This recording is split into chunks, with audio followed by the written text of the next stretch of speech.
Olá, sejam todos muito bem-vindos a mais um episódio do Pé no Barro Podcast. Estou Armindo Bart, host aqui do podcast. Estou comigo com o Bruno. Buenas, pessoal. Vamos que vamos, mais uma. Vamos lá para mais um episódio. Satisfação enorme estar com vocês aqui com a gente, né? Para mais um episódio. Antes da gente apresentar nosso convidado, como é de praxe, falar um pouco dos nossos parceiros. Agradecer muito a CIA Brasil, Serviço de Inteligência em Agronegócios, a empresa com a qual eu e o Bruno trabalhamos.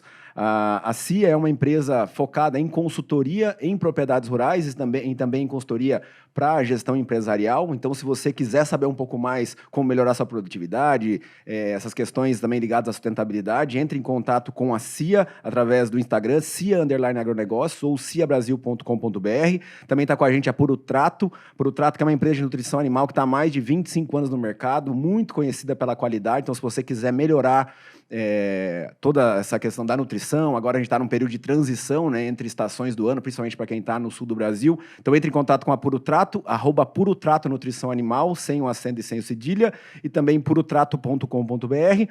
E a ZT Sementes, que é uma empresa também voltada para a produção de sementes de alta qualidade, para soja, trigo e aveia. Se você quiser saber mais sobre a ZT Sementes, entre em contato, ZT Sementes no Instagram ou ztsementes.com. E para fechar, os nossos parceiros, a FarmCont, que é a plataforma de contabilidade rural mais completa do mercado, uma plataforma voltada para contadores. Então, se você quiser saber mais, se você é contador e quiser saber mais sobre a FarmCont, entre em contato, @farmcontbr ou farmcont.com.br.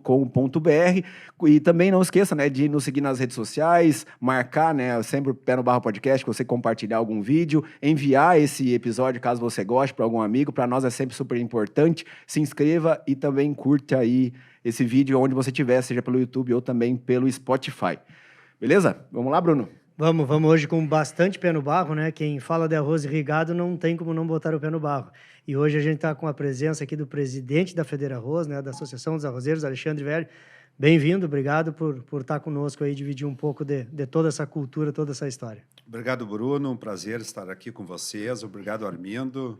Vamos lá, vamos bater um bate-papo aí. Vamos lá, Armindo, vai para as formalidades aí. Vou falar rapidinho, apresentar um pouco do nosso convidado, né, Alexandre Velho, que é presidente da Federarroz, produtor rural já de arroz, né, há 37 anos e 11 anos produzindo soja, atuando com produção de soja também, depois dessa mudança aí que a soja entrou muito no universo do arroz. Foi presidente da Associação dos Arrozeiros em Mostardas, no Rio Grande do Sul, de 2012 até 2016, vice-presidente da Federarroz entre 16 e 19, naquele triênio, e depois assumiu a presidência da Federarroz em 2019, fez o primeiro mandato e foi reeleito, e agora está no segundo mandato, já há indo para o quinto ano, né? Indo pro do quarto para o quinto. Do quarto para o quinto ano, né, à frente da federação, uma instituição aí que tem uma representatividade muito grande, está passando por um desafio bastante importante nessa mudança do cenário arrozeiro.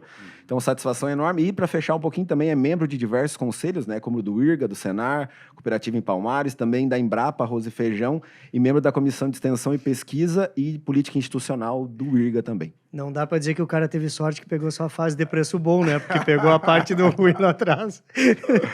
Perfeito, Bruno, perfeito. A gente está há bastante tempo, né, nesse setor e é um grande desafio e são ciclos. A gente vem acompanhando isso há muito tempo.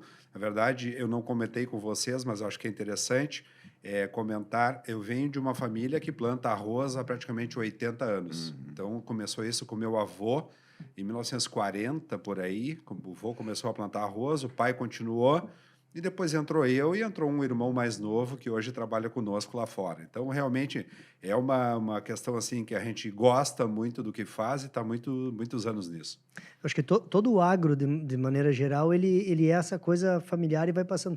Mas o arroz tem essa cachaça forte, né? O cara que é arrozeiro, ele dificilmente ele muda e ele se diz arrozeiro sempre, né? Por mais que ele tenha outras coisas. Sim, com certeza. A gente se fala arrozeiro, se identifica como arrozeiro, se orgulha disso também, porque nós temos um protagonismo no Rio Grande do Sul muito grande, 70% da produção nacional é oriunda do Rio Grande do Sul, mas isso também nos traz uma responsabilidade bastante grande, né? Porque nós estamos lidando aí com a segurança alimentar brasileira com relação ao arroz. Então, essa questão toda que envolve o Estado, e eu tenho comentado uma questão, até em função de clima, eu tenho certeza que o Rio Grande do Sul, e tem acontecido isso, a área nos últimos anos Já plantamos 1.200.000 hectares há pouco mais de 10 anos e a última safra 840 mil. Então, diminuiu bastante em função de baixa rentabilidade desse setor. E depois que entrou a soja, bom, aí a gente pode conversar, porque daí foi uma verdadeira revolução. Uma mudança grande. A gente tem alcance, chega em outros estados, né? Estou sempre comentando isso. E quando a gente fala de arroz no sul, nós estamos falando de arroz irrigado, né? Outros estados aí vêm com arroz de sequeiro. Nós vamos ter um pouco, tem Santa Catarina, um pouquinho Paraná, Tocantins, outra bacia forte, vamos chamar assim, de arroz irrigado. E aí vai pegar a região mais central, o arroz de sequeiro, né? Mas quando a gente fala aqui, é esses milhões de hectares aí que nós estamos falando aqui, né? Dessa região irrigada. Com certeza, um arroz de alta qualidade, reconhecido e exportado para mais de 100 países, né? E esse é um lado importante aí dos últimos anos também, o direcionamento que a entidade deu não só para uma diversificação de culturas, a entrada da soja, e hoje já temos o trigo entrando lá na fronteira oeste, a pecuária, uma participação cada vez maior em função do uso, né, da cobertura vegetal durante o inverno, né? E a quanta eficiência veio em função disso e a melhoria da fertilidade de solo, controle maior de plantas invasoras, um uso menor de defensivo agrícola, enfim, esse sistema de produção que a gente já vem trabalhando há alguns anos, tanto no nosso próprio negócio como na própria abertura da colheita, né? Vejam vocês que o título que nós elegemos este ano tem a ver, inclusive, com essa palavra que tu citou, que eu gosto muito, que é gestão, né? Gestão potencializando safras. É o título da próxima abertura da colheita, que vai ser realizada em fevereiro lá na Embrapa, que é essa visão, né, que nós temos na FederArroz e que eu tenho como produtor, da busca cada vez maior de rotação de culturas e uma gestão cada vez maior do sistema de produção. Perfeito. E Alexandre, a gente vê essa mudança, né? A lavoura, nós conversávamos há pouco, né? Eu brinquei quando eu comecei, a gente pegou arroz a R$17, era aquela coisa, anos e anos de uma lavoura insustentável, produtores saindo da atividade, realmente quebrando. A gente vivia anos e anos de renegociação, né? Se esperava uma colheita de safra para poder o produtor ir pleitear na frente do Banco do Brasil ou ir a Brasília, uma renegociação. E a gente, nos últimos anos, parou de ver isso também. Quando que dá essa mudança, né? Porque há uma mudança em toda a cadeia produtiva aí. Sim. Ao que tu atribui essas mudanças? Quais são os fatores? O que vai mudando aí? Essa virada de chave, Bruno, ela aconteceu, na verdade, com a entrada mais forte da soja no sistema de produção, né? E essas renegociações, na verdade, quem vai a Brasília, tu acaba vendo que tudo faz parte de um mesmo recurso. Então, se tu chega para pedir uma renegociação, na mesma hora o Ministério te pergunta de onde que tu vai tirar. Tu vai tirar do custeio, tu vai tirar da comercialização, tu vai tirar do seguro. Então, o cobertor é curto, como a gente fala. E é por isso explica, de certa forma, o porquê que o governo sempre trata estes assuntos caso a caso. Dificilmente tu vai ter uma renegociação geral, porque muita gente acaba querendo entrar em função, muitas vezes, de outros fatores, de outros problemas, né, da própria gestão do seu negócio. Então, é tratado caso a caso para que realmente seja atendido aquele produtor que teve uma seca, que teve uma perda por excesso de chuvas, que pode ocorrer, e é um produtor que a gente tem que atender. E o que mudou com a entrada da soja no universo do arroz? Porque é aquela coisa assim, o arrozeiro sempre teve mais ou menos já montado, tudo certo, tem toda a questão de uso do solo, água também disponível. Sim. E com a entrada da soja, até a gente teve há pouco tempo atrás, né, com o César Ax aqui, falando sobre a questão mais técnica da soja. E o que isso trouxe de mudanças para quem é arrozeiro e depois passou a produzir soja agora? Sim, Armindo, assim, quando tu entra na soja, tu tem que te profissionalizar mais no sistema. Tu tem que pensar a tua propriedade de fora para dentro. Então, eu estou falando em macro drenagem, estou falando em um sistema de ruas para um acesso rápido a toda a propriedade. Então, esse sistema de produção, porque tu tem que tanto tirar a água com rapidez, como muitas vezes tu tem que irrigar através de algum sistema essa soja para ter uma estabilidade produtiva maior, que é o que se busca. Então, esse sistema ele te torna mais profissional. E quando tu volta com o arroz em cima dessas áreas, porque o certo é fazer o ping-pong, que a gente chama, um ano soja, um ano arroz, tu tem um sistema mais eficiente. Fora isso, tu acaba ocupando aí no inverno com aveia, azevém, trevo persa, cobertura vegetal, e aí tu tem uma lavoura de carne no inverno, e esse sistema todo ele melhora muito a fertilidade e aumenta no ano seguinte, pelo menos dá para se falar em 20 sacos por hectare de aumento no arroz, quando tu tem o arroz em cima da receiva de soja. Então é um sistema que veio para ficar, ele veio para resolver realmente, e o produtor que entrou nesse sistema, e aí são um grande número, eu posso falar que metade planta soja, porque nós temos 500 mil hectares de soja na metade sul do Rio Grande do Sul, tradicionalmente regiões arrozeiras. Esse produtor realmente começou a colher melhor, começou a ter algum resultado, e esse sistema tudo fez uma revolução aí na lavoura de arroz. Sim, sem dúvida. Acho que não tem mais volta, né? É um sistema que não... Em relação até ao uso das áreas, porque o arroz sempre foi muito criticado por ser uma cultura muito expansiva, né? Que tem aquela... Uma área está em preparo de solo, a outra área está em produção, tem área que está em pousio. Então, a gente vê sempre... E agora, com a entrada da soja, pelo contrário, né? Se a água antes era um limitante, agora não. A gente consegue conduzir, inclusive em áreas de várzea, área de coxilha. Então, você consegue ter um bom equilíbrio, né? No uso do solo. Exato. Esse equilíbrio que a gente busca. E tu sabe que até existe um comparativo, quem produz há alguns anos... Tu acaba chegando à conclusão que um preparo de verão, por exemplo, ele não é tão eficiente que nem uma lavoura de soja. Então, eu posso empatar com essa lavoura de soja, que eu vou ter um resultado no ano seguinte. Porque depois a lavoura maior. de arroz... Ela responde imediatamente no ano seguinte. Sim, quando a gente volta um pouco, né? Era uma lavoura que esperavam 2 cortes. Era aquela paisagem lunar que ela ficava, né, tudo revirado, aquilo esperando para o arroz. Um ano uma área tendo que pagar todas aquelas outras áreas que ficavam paradas, né? Então tinha tudo isso. E aí toda essa parte invasora, toda essa evolução. E eu acho que tem um marco aí, né, Alexandre, que a gente comenta muito isso, né? Toda vez que bate em preço, a gente da nossa janela, como diz o Antônio, né? Ele diz, eu sou economista, só estou olhando o número, né? Mas da nossa janela, que é uma janela produtiva, a gente olha e diz assim, e a produção tá boa? Já superou, já chegou perto do teto, e o arroz por muito tempo ele tinha uma ineficiência produtiva, que ele conseguiu evoluir muito, e aí depois ainda teve toda essa caminhada de evolução. Nós falávamos o quê? De 4 mil quilos, 5 mil quilos por hectare, hoje estamos falando de 8 de média, 8,5. Sim.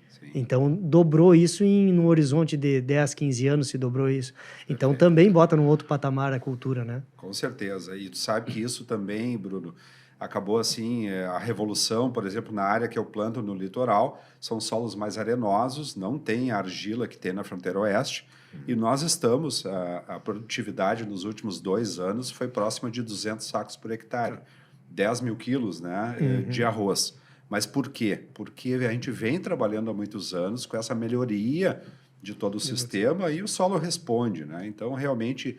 Quando tu entra nesse sistema, faz uma diferença muito grande. E a questão toda é a diversificação de culturas, para não ficar só na dependência do arroz, que era um grande problema, né, passado. Ficava só a pecuária numa pecuária bem de baixa tecnologia, com o arroz, e aí se o ano não ia, o arroz não ia bem, acabava toda a produção comprometida. Então, a entrada da soja traz essa diversificação, uma resiliência maior, e a gente consegue ter um equilíbrio maior nas contas. E é importante que é uma cultura que aqui no Rio Grande do Sul, né, uma característica muito grande de terras arrendadas ainda, né? Então, isso também, para fazer todo esse manejo, parece simples, né? Mas tem 2 caras envolvidos, às vezes não são os mesmos, com os mesmos interesses. Exato. Que tem que fazer toda essa combinação. Não, com certeza. Né? E por isso também que a gente tem comentado que o produtor ele tem que ter o seu custo de produção atualizado para poder fazer uma negociação com esse proprietário. Mais da metade é arrendatário e nenhuma entidade vai fazer isso pelo produtor. Eu não posso ter somente o custo lá do IRGA, né? Eu tenho que ter o meu custo, até porque existem realidades muito diferentes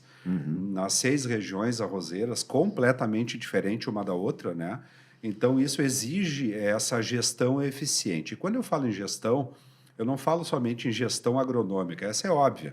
Estou falando hoje em gestão de pessoas, estou falando em gestão econômica e financeira, porque o que importa na atividade rural é o resultado econômico. E esse resultado econômico eu tenho que buscar ele através de alguma cultura. E muitas vezes eu tenho que adaptar a minha propriedade a esta cultura. Eu costumo dizer, quando entrou a soja, que muitos produtores não foram bem na soja, na arrancada, porque eles achavam que a soja tinha que se adaptar à propriedade. Ela era depois do arroz, né? Termina de plantar o arroz, aí eu vou começar a plantar soja, com o mesmo equipamento. E, na verdade, eu tenho que adaptar a minha propriedade para a soja. a macrodrenagem que eu Sim. te citei. Então, acesso a toda a propriedade, isso tudo importa muito de que forma tu entra na soja, né? Qual é o papel da FederArroz? O papel da FederArroz é defender o produtor de arroz, mostrando para ele todas essas ferramentas que a gente tem disponível hoje. Ferramentas de gestão, de controle de custos, ferramentas técnicas, informação, manter este produtor também dentro do crédito rural, isso é muito importante. Quando eu tenho um problema de seca, se eu estou dentro do crédito rural é uma coisa, se eu estou fora é outra, eu não tenho muitas vezes como defender o produtor se ele não está dentro do sistema, não tem um seguro, etc. Então, a FederArroz, na verdade, ela tem uma equipe, pode-se dizer, pequena, o seu corpo assim, de diretoria, que atua na entidade. Eu tenho representantes em todas as regiões, eu tenho diretores por regiões. Atualmente, em torno de 12 a 13 associações se mantêm ativas no Estado. Eu considero esse um número pequeno. Já tivemos em torno de 19, 20 associações, mas igual são associações muito importantes. Eu cito aqui, por exemplo, são extremamente organizadas e eficientes. Associação de Uruguaiana, Associação de Alegrete, Associação de Camaquã, Associação de Dom Pedrito, muito atuante também. Aqui do litoral, a gente tem ainda a Associação lá de Mostardas, do meu município. Enfim, são associações que apoiam a entidade e trazem as demandas. A gente costuma também levar a FederArroz para o interior, escutar as demandas, os anseios aí dos produtores, divulgar o que a FederArroz faz em termos de governo estadual, algumas pautas, governo federal são outras pautas, e as questões de produção também, e isso vem trazendo aí uma abertura de colheita cada vez mais profissional. Toda essa turma trabalha sem remuneração, trabalha pelo amor à causa. Existe remuneração na FederArroz, o presidente, o vice, o financeiro, diretor jurídico e a secretária.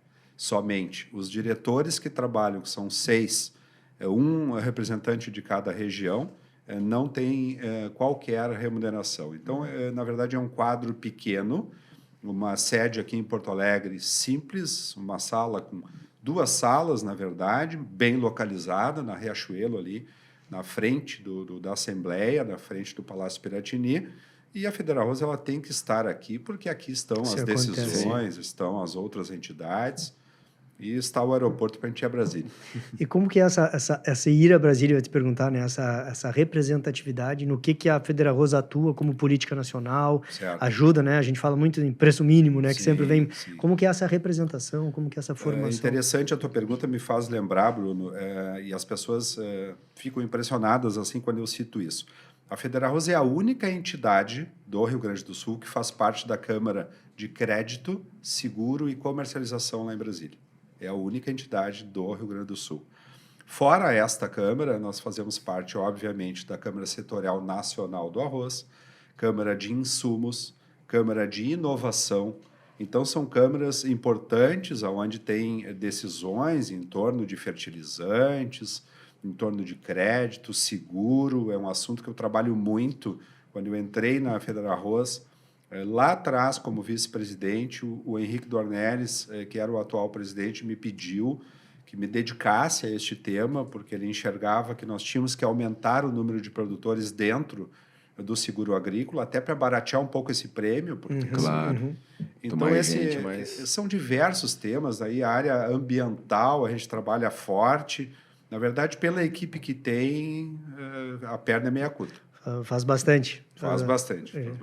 E a gente tem que divulgar isso, né? Mostrar para o produtor o que a gente vem fazendo. Então, a mídia espontânea, já temos este ano de 2023 aproximadamente 700 participações entre rádios, jornais, revistas, tanto aqui no Rio Grande do Sul como em rede nacional. Então, a FederArroz, realmente, eu te afirmo a vocês, que quando se fala em arroz hoje, no Brasil, a FederArroz é a primeira a ser lembrada. Quanto mais aparece, né? Quanto mais tu divulga, mais tu ganha notoriedade, mais vai ser chamado. Exato. E o que são os principais desafios hoje frente à federação? Olhando assim, às vezes, porque nem sempre Às vezes o pedido de uma região ou de alguma coisa é exatamente aquilo que é para virar diretriz. E como é que funciona um pouco desses desafios e como é que você tem encarado um pouco de como dar um pouco dessas diretrizes também da produção? Sim. Eu tenho, Armindo, até por jeito de ser, assim, de escutar todas as demandas, sempre. Claro que depois a gente senta numa sala com a minha diretoria executiva, que daí é o núcleo duro, como a gente chama, né? E realmente bota na mesa e analisa isso mais a fundo. O que tem que ser levado à frente, o que pode, o que não pode. O que é prioridade também, né? O que é prioridade, né? Eu citei aqui, o Bruno lembrou aí das renegociações, como eu aprendi isso, né? Porque, ao contrário do que muitas pessoas pensam, lá em Brasília tem pessoas preparadas, segundo e terceiro escalão, são técnicos que estão há anos nisso, então realmente isso é um desafio, tu tem que te preparar para conversar com uma pessoa que está há muitos anos nesse processo de produção, e isso te obriga, então, a estudar os assuntos, ler mais, falar com mais pessoas. Eu tenho algumas consultas que eu faço, até com outras entidades aí, para a gente formar uma opinião e levar um assunto fundamental adiante. Quanto mais embasado, né? Vai bem embasado, obviamente ganha mais. Tem que ser Tem que bem ser, embasado. né? Vai ganhar notoriedade, não adianta ir lá. Não. Acho que a gente passou muito, a gente evoluiu muito, tem evoluído no agro como um todo, a gente fala muito em comunicação aqui, né? Mas é ter isso muito firme, né, Alexandre? Estar firme, eu digo, tem que conseguir responder a segunda, terceira pergunta, né? Para poder, porque aí tu vai ganhando notoriedade. Essa é a melhor parte do podcast, é essa hora que entra a pizza. Sabia. Aproveita que... Obrigado, Rafa. Obrigado, Rafa. Então, sem dúvida, a gente tem que cada vez mais estar mais calçado, né? Isso. Porque aí tu vai dizer, não, é um pleito sério, tem sentido, tem fundamento. Não, com certeza, com certeza. Tem que ser desta forma, tem que né? ser dessa forma. A gente conversa muito aí com o pessoal e para levar adiante os pleitos. E aí eu queria entrar para um campo, a gente tem vários assuntos, mas entrar para um lado que é o lado ambiental. Tá. A lavoura do arroz é uma lavoura que é vista como uma lavoura que tem um impacto ambiental grande, a questão da irrigação, né? Sempre quando se fala em água, em consumo d'água, principalmente para quem é de fora, meu Deus, a lavoura é uma lavoura que gasta. Como é que é isso? Porque a gente tem embates aqui, a gente já conversou com a Marjorie, né, a secretária, que já foi FEPAM e secretária do Meio Ambiente aqui, já esteve conosco conversando também, e a gente sabe que esse é um assunto, é um tema que está sempre pegando, está sempre... O produtor de arroz, ele está ali, né? Ele está cuidando da lavoura, está cuidando do ambiente, está cuidando da água, sempre tem um lado ambiental E sem muito contar as grande. emissões, né, também do metano, toda. Mais uma coisa agora ainda que... Como é que é esse assunto para vocês? Quanto isso te ocupa também da pauta, né? Bruno, esse assunto ele é extremamente importante. A Federarroz, eu costumo falar, a entidade ela não defende o produtor que não anda estritamente na linha, não usa produtos autorizados para a cultura dentro dos seus períodos de carência. Ponto. Questão ambiental, assim, a lavoura de arroz ela foi pioneira em algumas coisas. Hoje é uma das lavouras que tem mais exigências em torno da questão do meio ambiente, licenças de operação, de outorga, do uso da água. Foi a primeira cultura que partiu para a nota fiscal eletrônica. Então, assim, isso é fundamental. E com relação ao uso da água, poderia citar algumas coisas que a gente vem trabalhando, que vem favorecendo e vem diminuindo até a exigência do uso da água ou um nível de água menor, que é o plantio direto, que é a suavização de solo. A gente trabalha com nivelamento de solo. Então, interessa para o produtor ter uma lâmina d'água mais uniforme. Eu só vou ter isso se eu tiver, então, esse nivelamento, sistematização de solo. E essa entrada das outras culturas e as pastagens aumentou muito o plantio direto. Então, o plantio direto, tu consegue reservar mais água durante o inverno, porque essas raízes que tu trabalha, através da aveia, principalmente, que tem raízes mais profundas que o azevém, eu faço essa chuva durante o inverno percolar mais o solo, então eu tenho outra lavoura de verão em cima do plantio direto. Isso, a eficiência da palha no sistema é impressionante como quando tu entra nisso aí, a tua vida muda. Então, tudo isso são ferramentas que a gente vem buscando para realmente ter um uso racional. A água que sai da lavoura de arroz é mais limpa do que a água que entra, porque aquilo ali é um filtro natural. A emissão, por exemplo, de gases do efeito estufa, quando eu tenho esse sistema de plantio direto, diminui. Então, realmente são números, e o IRGA até tem um departamento, a Mara Gross é uma técnica muito eficiente nessa área, e ela está divulgando, inclusive, junto com as entidades, com a Fedearroz e com a Secretaria da Agricultura, um trabalho que mostra, então, que esse uso tem sido cada vez mais racional, porque é óbvio, eu poderia citar, Bruno, aqui a bacia do Rio Gravataí. Chegou na entidade, problema lá de produtores que... Na época de faltando água na cidade, o pessoal estava puxando água da... E eles chegaram para mim e digo, mas tem que resolver isso. Eu digo, tá resolvido, tu tá plantando no lugar errado. Eu tive que dizer isso para ele, porque é óbvio que a população não vai ficar sem água para botar água no arroz. Vamos plantar em outro lugar, tu entende? E a notícia que saiu na mídia, eu me recordo de ver assim, o Arrozeira. Meio-Dia puxa mais água do que o consumo de toda a cidade de Gravataí, assim. Aí deu metros cúbicos da bomba de cara, essa conta tá totalmente errada, mas é o que vai para a mídia. Só que a gente tem que ter um equilíbrio nesse assunto, porque o Brasil consome de 800 mil a 1 milhão de toneladas mês. Então é um país gigantesco, continental, que tem um consumo muito grande de arroz. Então eu não posso, por exemplo, depender do arroz importado, eu não vou conseguir alimentar a população. E o custo, né? O arroz é do dia a dia, todo mundo fala. A refeição, se falta o arroz e feijão. Deixa eu voltar um pouquinho. Nós vamos entrar dessa do consumo, porque eu acho que nas iniciativas, né, do que se tem feito, mas a gente ainda tem. É uma luta diária para conseguir mostrar tudo isso, para conseguir se adequar, né? Cada vez mais o produtor está seguindo as regras. Certo. Então, isso tem um papel da Fedearroz também como escudo, como orientação, como protetor. Tem algumas premissas, vocês chamam de, não são as premissas, mas são as anuais agora, né? E dentro dessa está a manutenção da área. Houve uma redução, né? A gente falava de 1 milhão e 200 mil hectares, hoje estamos com o quê? 850? 900 mil nessa área. 900 mil nesse ano. E aí saiu as áreas de coxilha, na sua grande parte, que eram áreas que consumiam muito mais água também, que tinham aquele... A bomba não parava nunca, estava sempre puxando, né? Exato. Como é que é um pouco dessas premissas de voltar para dentro da própria classe e dizer assim, nós precisamos reduzir, nós precisamos diminuir, porque é uma coisa totalmente antagônica com a produção, né? Sim. Porque todo mundo quer estar bem para produzir mais. Se eu ganho mais, eu vou produzir mais. E em algum momento olha e diz assim, vamos reduzir? A questão da redução, ela foi bem polêmica, até quem começou a trabalhar esse assunto foi o ex-presidente Henrique Dornelles, porque na época nós não tínhamos aumentado ainda a questão da exportação. O envio de arroz para o México não era 40 e tantos % que é hoje da exportação. Então, a gente tinha um olhar de que nós precisávamos primeiro regular um pouco a oferta com a demanda para depois voltar a aumentar a área. Essa é a questão. Já passou um pouco isso, não se fala mais, se fala hoje em manutenção da área. A Fedearroz trabalha muito forte na busca de novos mercados. Eu já fui ao México e participamos, a Fedearroz participa já há um bom tempo da Expo Antad, que é uma feira de alimentos grande lá em Guadalajara, no México. E por quê? Porque nós enxergávamos que o México era uma solução para o arroz, para a exportação gaúcha de arroz. E realmente foi. Realmente hoje significa mais de 40% aí do arroz que vai para o Porto de Rio Grande.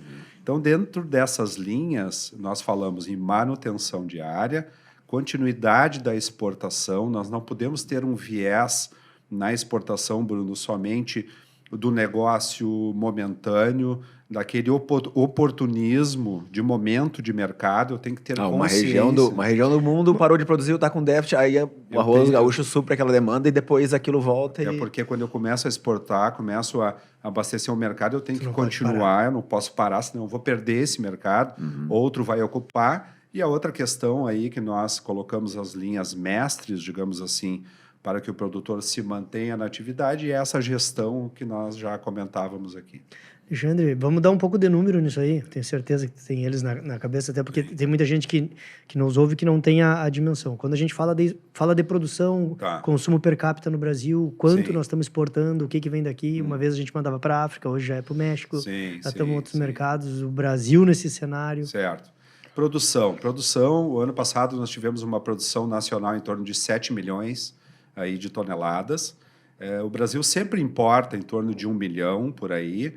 O que muda bastante é a questão da exportação, porque daí eu fico diretamente ligado à questão do câmbio. Então, o câmbio mais baixo, obviamente, dificulta, o câmbio mais alto favorece a exportação. E o ano passado nós tivemos uma exportação que passou um pouco de 2 milhões de toneladas. Quando eu falo 2 milhões, é a soma do que eu exportei de arroz beneficiado, arroz branco, arroz quebrado e o arroz com casca.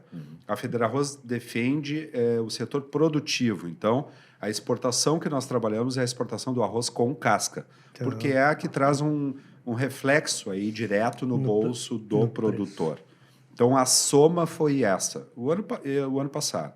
Este ano, a exportação projetada em torno de 1.700.000, 1.800.000. É um bom número. Realmente, esses mercados aí que a gente vem consolidando, o México, Costa Rica, e aí tem outros países aí, porque a exportação principal do Brasil hoje é a América Central e a América do Norte, no caso o México. Nós não atingimos, por exemplo, países da Ásia, nós não mandamos arroz para lá. Se sonha em mandar arroz para a China, mas a China é um grande produtor de arroz mundial, assim como a Índia, a Tailândia, aqueles países que estão ali. Os países asiáticos são os maiores produtores. Os maiores produtores. E o Brasil é o maior fora da Ásia, né? Consumo em torno de 34 quilos per capita por ano. Atualmente, o número que se tem é em torno disso. Se fala que o consumo tem diminuído, mas talvez não diminua o número pelo aumento da população. Então, é isso que tem se mantido, então, esse mercado. Mas, em termos per capita, diminui. Não diminui no volume. Sim. Eu acho que é o estilo de vida, né, Bruno? Eu ia te perguntar, como é que o brasileiro come o arroz? Como é que ele consome? Como é que o mexicano consome o arroz? Como é que esses outros países consomem? A dieta brasileira é espetacular, né? Quando eu pego, é o prato perfeito. É a proteína, o arroz, o feijão, a proteína e a salada. Pega uma nutricionista famosa aí do centro do Brasil que fala na comida de verdade. Nós temos a comida de verdade. Olha os americanos, os problemas com obesidade, fica a alimentação fast em cima food do fast food da vida. Essa pizzazinha aí agora. Isso aqui é uma tentação, né? Mas isso aqui é um problema para quem controla o peso e quer diminuir. Mas, enfim, nós temos uma comida espetacular aqui, um arroz de altíssima qualidade. Quando nós tivemos uma questão aí de diminuição na produção e veio o arroz de fora, a maioria do consumidor brasileiro não está acostumado com a qualidade baixa do arroz americano, porque eles plantam arroz híbrido, que não tem a qualidade do nosso. E eu conheço um industrial de Santa Catarina, eu vi isso pessoalmente, que trouxe arroz da Índia e não usou o arroz. O arroz tinha cheiro, tu entende? Não vou falar em sanidade, tu pega o próprio Mercosul aqui, o Paraguai não tem, vamos falar, o Paraguai não tem as leis trabalhistas, as leis ambientais, o controle rigoroso que nós temos aqui. E aqui foi feito também um teste com relação a resíduo, 99,8,9, perfeito em cima dos testes com o arroz. Então existe, eu tenho certeza disso, uma consciência muito grande hoje por parte do produtor, que ele tem que realmente cuidar dessa parte ambiental. Mas o consumo vem mudando. O brasileiro ele vem por toda essa mudança de hábito, ele acaba mudando, né? É muito relacionado ainda com essa alimentação em casa, de ter o arroz e o feijão, ter o parceiro. Quais são as iniciativas? O que vocês estão fazendo? Assim? Porque tô vendo esse mercado. O que eu estou fazendo para estimular esse consumo, né? O leite vem passando esse desafio, porque volta e meia vem alguém que fala que o leite não faz bem. A própria carne aí, a gente está toda hora falando aqui. E o arroz também entra como é carboidrato demais, relacionado à obesidade e tal. Tem um pouco desse... E quebrando esses paradigmas aí, né? Exato, tem esse viés aí. Mas o que a gente nota é que falta um pouco de costume. Aí vamos falar do gaúcho, né? Eu vou a Brasília seguido. Eu chego lá em Brasília, eu gosto, quando me sobra um tempo, de ir no supermercado. Eu chego no supermercado de Brasília, eu tenho um corredor inteiro, quase, com produtos à base de arroz. Vamos lá, eu tenho óleo, tenho a massa, eu tenho biscoito... E está lá tudo que é tipo de arroz junto com esses derivados. Eu acho que tem que ser feito um trabalho junto à indústria gaúcha e catarinense. Catarinense até tem um pouco de subprodutos, mas a indústria gaúcha eu acho que está pecando um pouco nisso. Nós temos que ter mais derivados de arroz, incentivar mais O próprio, né, tu tem lá um bar em casa, tu tem um bom whisky, mas tu não tem um saquê. Por que tu não tem um saquê, né? Eu acho que passa por nós mesmos, né? A gente poderia perguntar aqui nessa mesa quem é que tem outro produto a não ser arroz em casa, à base de arroz, e muitas vezes nós não temos. Eu acho que passa por aí para a gente mudar um pouco esse viés de Sim, diminuição. vem mudando um pouco, né? Já vem muito mais o arroz integral, parbolizado, o arroz para risoto. Ele mudou um pouco a cara do que do tradicional, né? O agulhinha aí. Mas ainda tem... Mas é aquela forma de arroz. É porque tem, Muito tradicional. o arroz Muito pega um tradicional. pouco da carona dessa coisa do não ter glúten, né? Porque tem essas Isso. linhas dos nutricionistas que não Sim. evitam o glúten e tal. E o arroz pode Os entrar mais celíacos, nesses né? produtos. Os celíacos, né? Isso, Exatamente. exato. Não, acho que é importante, tudo isso é importante.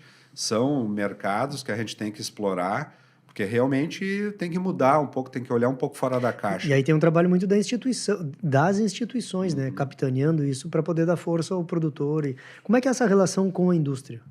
O lado Alexandre, produtor aí com indústria. como é Olha, que é? eu diria que hoje é uma boa relação. Nós temos, Bruno, um assunto que nós trabalhamos junto com a indústria muito forte, que é a questão tributária.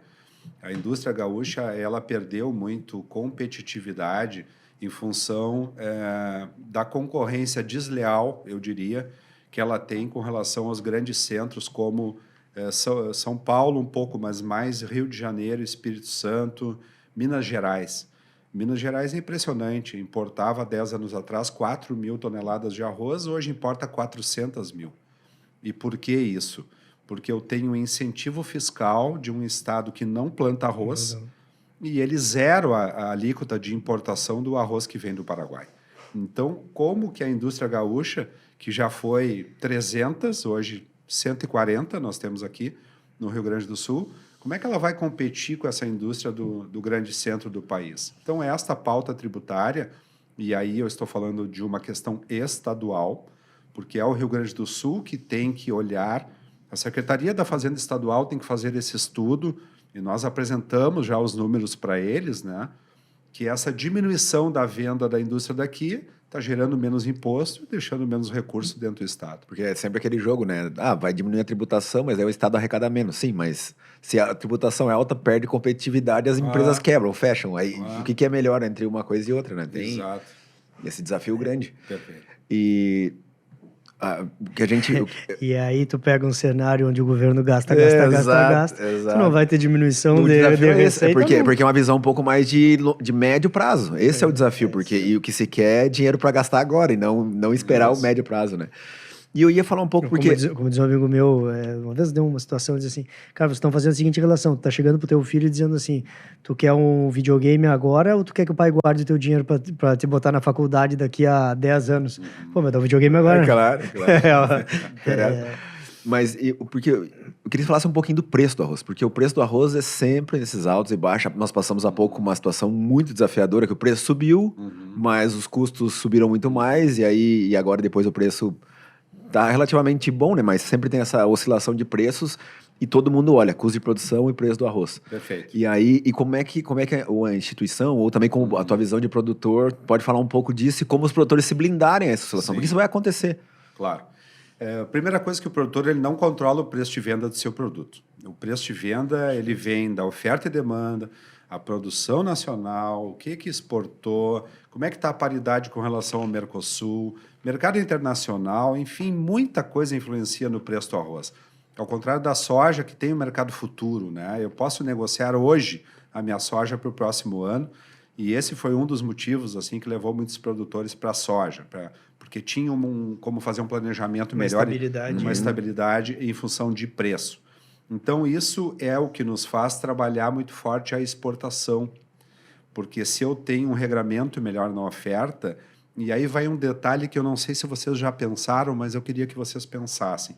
Quando eu tenho uma referência no porto, eu tenho um preço no porto, eu ajudo a própria indústria a ter um posicionamento mais firme com relação ao varejo. Porque eu tenho, a indústria ela acaba tendo mais força de lidar com varejo, e é complicado lidar com varejo. E o meu aprendizado lá na Cooperativa Palmares, no Conselho, porque a cooperativa vende e hoje representa aí 8 a 10% do mercado do Rio, é a Palmares que atende. Eu aprendi o seguinte, Armindo, é muito melhor vender arroz com casca do que vender arroz branco, arroz beneficiado. Por quê? Muda o cliente.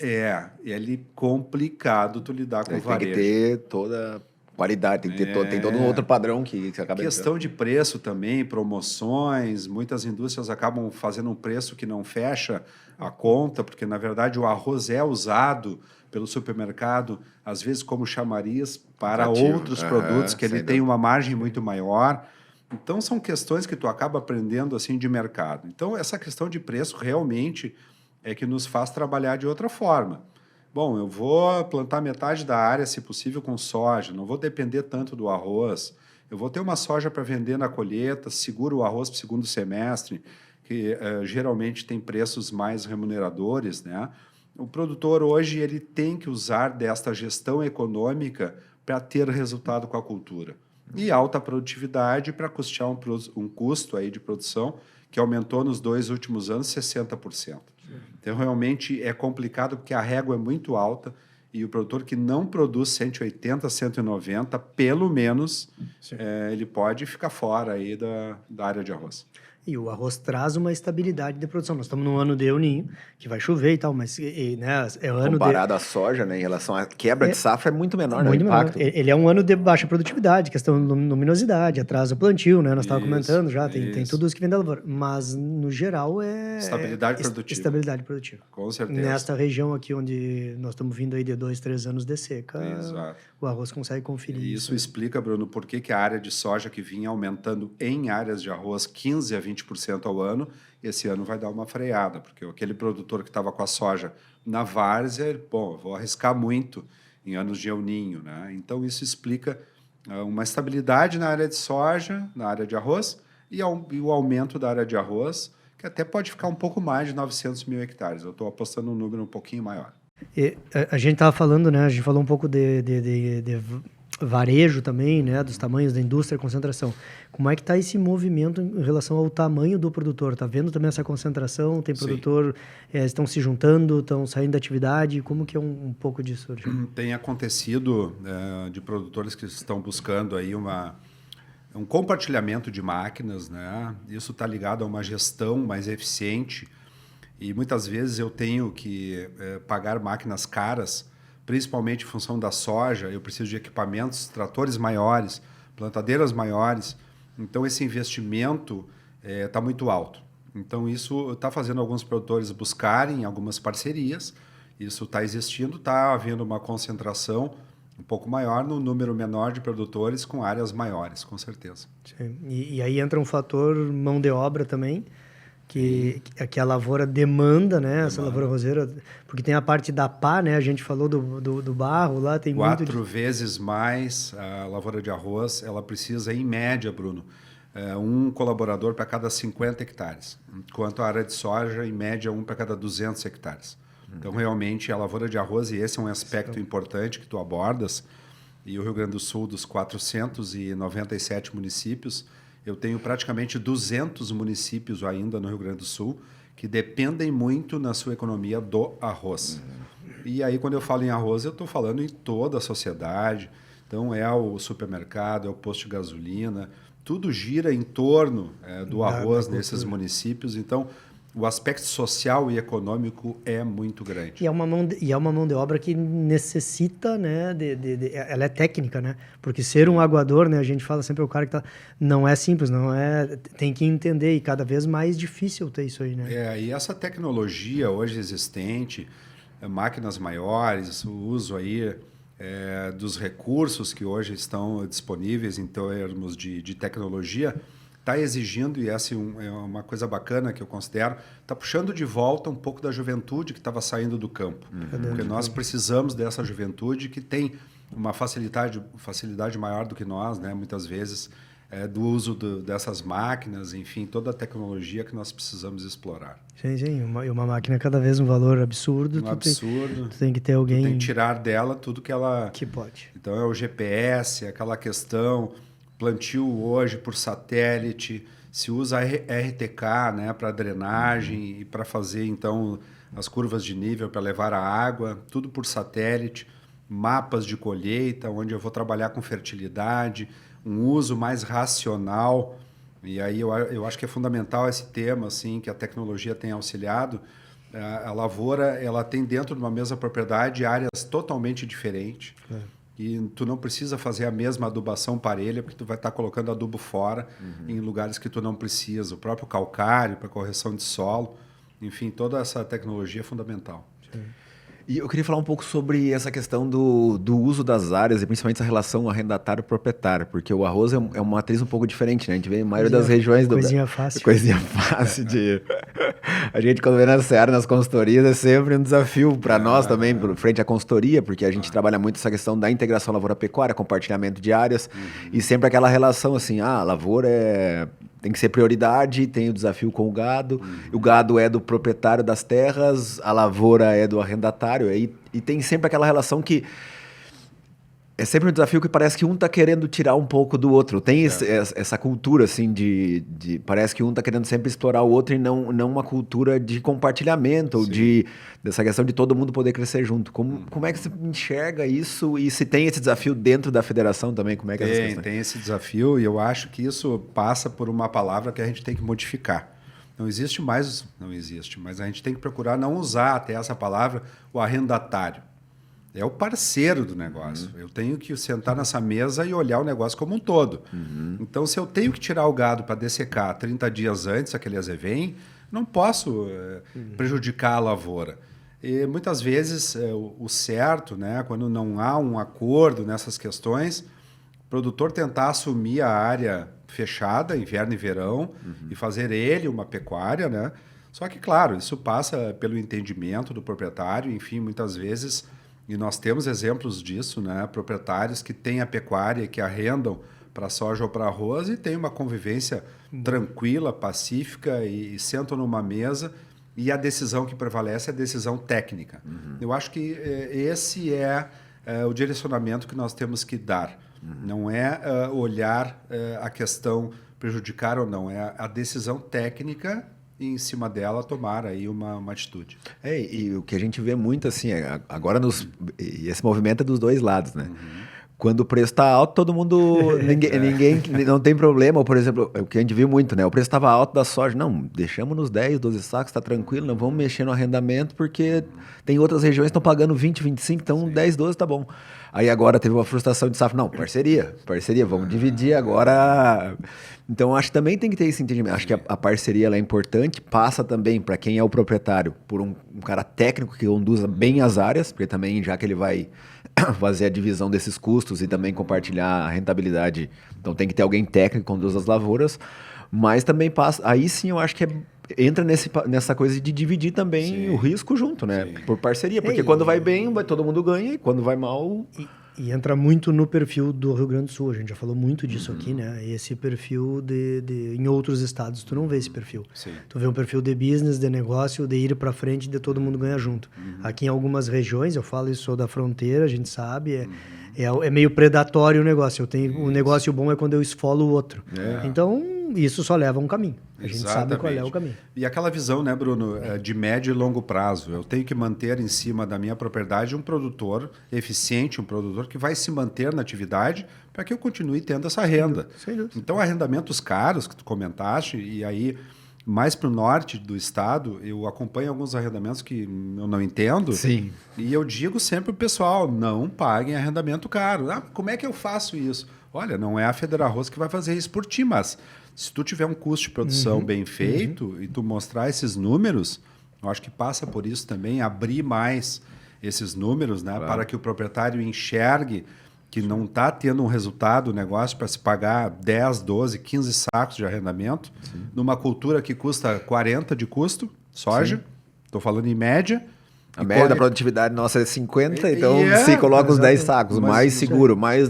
Como é que eu vou pagar 20 de arrendamento? Tem que torcer para dar seca nos Estados Unidos e o preço é 200. Exato, senão tu já arranca... Não fecha a conta. Então eu acho que tem que mudar isso aí também. Esse conceito tá e vai muito nessa questão toda de gestão empresarial do negócio, de olhar números, porque o que eu mais vejo é assim, não, estou pagando alto, mas aí eu tenho que ampliar a escala. Aí o cara arrenda um monte de área, com um risco altíssimo, e aí depois vai bater na porta da Federarroz, pra você renegociar a dívida, né? É bem por aí. Como é que é um pouquinho do Alexandre fora aí, né? Tem do teu negócio, como é que é essa rotina, como é que é esse dia a dia, como é que concilia? Isso foi difícil de conseguir organizar a agenda dele para estar aqui, porque tem as atividades da Federal Rosa. Tirou o cara bem na época do plantio também, né? Isso aí a gente realmente faz uma ginástica aí para atender tudo, né? Porque a gente tem a questão do negócio próprio e na Federal Rosa, assim, eu divido o meu tempo, porque eu tenho a Federal Rosa, a sede aqui, eu ando pelo interior do estado, nas associações, aí fazendo reuniões. Tem um projeto que a gente faz que é Federal Rosa na Estrada. Eu vou bastante a Brasília, né, quando é necessário. Tem agendas em Porto Alegre, em outras entidades, Assembleia, Governo do Estado. E tem um negócio próprio que hoje é arroz, soja e também a família, né, que a gente não pode esquecer porque tem que levar tudo junto. Mas é um desafio bacana e eu acho que eu consigo também dar conta do recado porque eu tenho uma particularidade que me favorece. Eu tenho uma propriedade que está a 140 quilômetros de Porto Alegre. Então, o que eu gosto é de ir, poder ficar lá, até porque hoje a tecnologia que se tem internet boa lá, então eu consigo fazer uma reunião online, mas isso me favorece que eu posso, às vezes, sair de madrugada e voltar de noite, porque eu tenho que estar aqui no outro dia, entende? Então, realmente é um desafio, mas é um desafio bacana e a gente está tocando aí. Eu tenho também a satisfação e a graça de ter um irmão muito competente que trabalha comigo, tem um negócio também que a gente faz lá na família, uma fusão operacional de máquinas e mão de obra. Então, nós unimos as forças para baixar custo, essa é a ideia, né? Então, nós dividimos máquinas e mão de obra, porque entrou equipamentos mais caros que nós tínhamos que pagar. Então, a ideia, falando aqui num ganha-ganha, e essa visão aí que a gente tem que colocar no produtor, não é ganhar dinheiro com o meu vizinho, é baixar custo. Então, eu vou ter um custo de aluguel da minha máquina para ele e vice-versa, um custo que pague manutenção, que pague o investimento, mas não é ganhando dinheiro com ele que eu tô buscando. Sim. Eu estou buscando realmente baixando os custos de produção. E aí já vai praticando isso em casa, já tem uma válvula de escape aí que está pertinho, final de semana, já dá aquela... E aí, enquanto descansa, carrega a pedra, né? Final de semana, enquanto o pessoal vai para a praia, eu vou para fora. Sai no mesmo sentido, só que dobra. Só que eu dobro lá no Capivari. Antes de chegar perto. Isso. Nós estamos nos encaminhando para o fim, e aí tu tocou no começo, né? Eu queria voltar um pouquinho ali para a gente falar sobre a abertura da colheita, né? Era uma feira que era itinerante, hoje ela já vem fixa há um bom tempo. Sim. E cada vez maior. Ano passado este ano, né? Foi surpreendente, ela passou pela pandemia, né? Sim. E agora veio de um tamanho ganhando uma importância. E esse é o reflexo, né? Quando a gente vê empresas e mais empresas e mais empresas, é porque o negócio tem representatividade. Realmente, a abertura nos últimos anos, ela mudou completamente, ela se profissionalizou muito. O ano passado nós já tivemos um público de mais de 10 mil pessoas em 3 dias. Ela se tornou a principal feira ali da Zona Sul, e ela é uma feira que eu tenho vitrines tecnológicas, então eu posso acompanhar pessoalmente o desenvolvimento de cultivares, de arroz, de soja, de milho. A própria pecuária faz parte lá da abertura. Mais de 200 empresas participando, garantem o seu lugar de um ano para o outro. E hoje nós estamos falando aqui, eu digo para vocês que eu não tenho mais aonde colocar empresas dentro da abertura. Então, isso mostra aí o trabalho sério que a Federal Rosa vem fazendo, buscando trazer para os produtores as ferramentas necessárias para eles se manterem na atividade. Então, a gente realmente traz atrações, às vezes, de fora. O ano passado, para vocês terem uma ideia, 15 países participaram da abertura, de 18 estados do Brasil estiveram aqui. A única reunião da Câmara Setorial Nacional do Arroz, que é realizada fora de Brasília, é na abertura da colheita. Então, realmente, eu penso que a abertura ela se consolidou como um grande evento, um evento que não tem festa, um evento de trabalho. Um evento de trabalho, e as pessoas acreditam muito nisso e participam realmente cada vez mais. Nós tinha mais umas 2 horas aí, toda essa questão de agenda, a conversa foi boa, rapidinho aí passou. Obrigado por conseguir esse espaço na agenda. A gente sabe que é corrida a coisa. Obrigado por dividir. É uma cultura que encanta, né? Eu falei um pouco assim, tenho histórico desde que comecei acompanhando, e é uma cultura que está arraigada aí na gente, né? Não só aqui no Sul, a gente chega em vários outros estados, mas o arroz é parte do nosso dia a dia. Tem tudo a ver com isso. Acho que é uma cultura que... Produtores, uma cultura que se reinventou muito. A gente falou disso, né? Vem se reinventando, vem passando muito nos últimos anos. Então, obrigado mesmo. Excelente a nossa conversa, um papo muito bom. Não, realmente, eu só tenho a agradecer. Sabe que uma das coisas que a gente chegou à conclusão aí, a gente tem conversado sobre algumas questões que a gente tem que trabalhar mais, né? Com relação ao arroz. E uma delas é a divulgação. E aí vocês cumprem um papel fundamental para que a gente possa ter, então, esse espaço para divulgar as coisas que se faz, questão ambiental, como é que funciona, qualidade do nosso produto, o que o produtor vem fazendo. E realmente, então, é muito importante o trabalho de vocês. Eu só tenho a agradecer e muito feliz de estar aqui. Obrigado mesmo. O Alexandre, quando eu conversei com ele, falei, mais ou menos 1 hora. Ele falou, 1 hora? Como é que nós vamos falar? E passou que a gente nem viu. Não.